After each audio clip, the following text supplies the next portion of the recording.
What are your peers in data choosing to spend money on and not? And what is the deal with data quality anyway?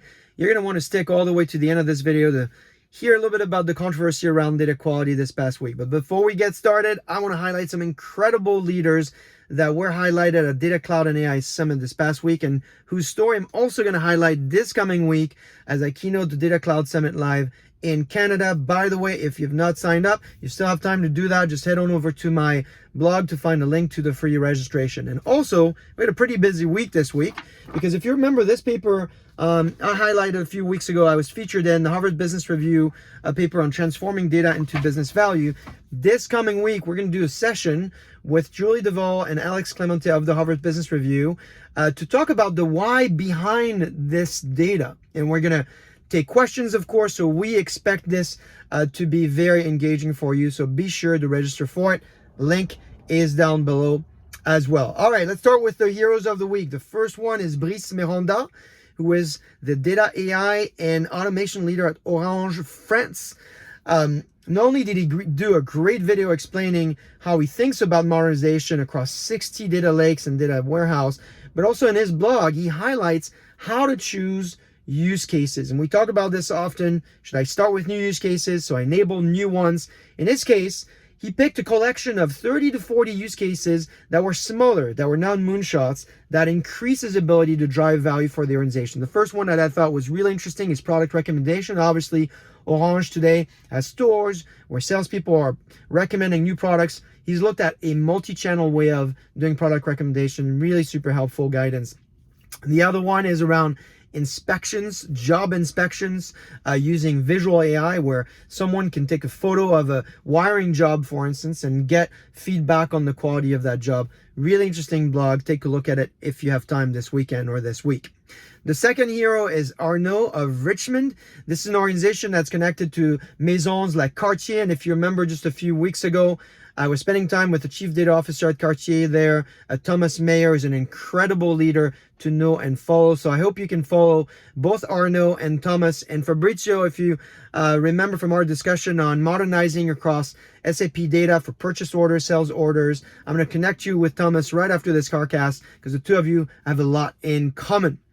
And then finally, my third and fourth one, I told you there might be more than three, are Mike Branch and Bob Bradley of Geotab. If you come to the Data Cloud Live event in Canada, you're going to meet them in person. But if you don't, I'll report back coming back from the event. Incredible story, incredible use of data in very innovative ways. So make sure, again, you register for the event. And if you can't, make sure that you follow both Mike and Bob. I'm going to tag them on this post so you know where to find them. All right, data quality and where are people spending? Lots and lots of great resources this past week. I'm going to start with Battery's state of the cloud software spending from March 2023. So this is fresh data that breaks down where your peers are spending money, where they're investing, and where they're deciding not to invest. We can't cover everything that's in the report, but there's at least three things that I want to make sure you take a look at. The first one is that it turns out that for every dollar spent on employee within the technology organization, the report shows that most companies spend anywhere between 31 cents to 60 cents on tools. Now, there's heavy tech spenders. People are spending more in tech than in people, and that's financial services, technology, and healthcare organization. And then there's organizations like retail and e-commerce that are more people spenders, where they spend for every dollar of headcount, they spend about 30 cents in tools. And so it'd be interesting for you to take a look at that against your use case, against your industry, to see how you benchmark. The second one is for all of us being in data. There's a lot of good news.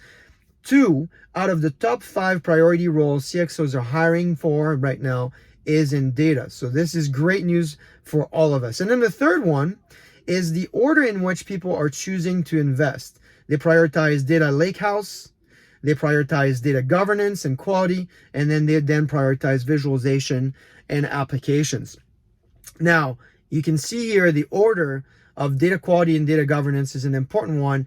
And why is it so popular? Why is data quality so controversial and so important? Is because I still think that after so many years of investing millions in data, we are living in a world that I call a third. What do I mean by that? only about a third of data analytics organizations are consistently able to produce clear business value for their enterprises. Only about a third of data analytics organizations have met their revenue generation objectives, and only about a third of data analytics organizations have met their cost optimization objectives. This, by the way, these are not my stats. They are Gartner stats that I highlighted last week. They came out around the data analytics summit that I'm sure you've read about in my blog from last week, so you can go check out the source there. What's the source of all these problems? What's the core of the issue? Bad data. Data and insights that your people can't trust. Data that they don't believe bring any value. And that's why cracking the code on highly trustworthy data is really hard. And by the way, this problem is not new. Richard Wang of MIT published a paper on this in 1991 where he highlighted the 20 dimension of data quality. And this past week, thanks to Mustafa, we discovered another resource from ScienceSoft about 7 data quality attributes and how to measure them. My thoughts here is that we got to simplify this. We got to break it down to very simple, tangible questions we can ask so we can break through it. The first one is, what are the key questions you need to ask of your data? So, is it complete? Is it fresh? Is it rich? Is it secure? The second one is, what are the questions you need to ask about your people and that data? Can they trust it? Is it relevant to them? And then the third one is, what are the actions that you can take around this data? Is this data understandable? Is it actionable? Is it timely? Now, I couldn't come up with a great acronym for this, but you can see I'm trying to break it down by the data itself, the people, and the actions that they're going to take. Data, people, and action. Maybe DPA could be an acronym, but I would love to get your feedback on that. If you've lasted this long, we're almost at 7 minutes now, it's probably because you care. And so if you care, you probably have in mind some dimensions I might have forgotten, or maybe a great acronym that we can all use to break through this problem. I can't wait to hear about it from you. I hope you found this update useful for you and that you can share it with your friends and colleagues. Can't wait to hear about your comments and your direct messages either on LinkedIn or on Twitter. I will see you next week.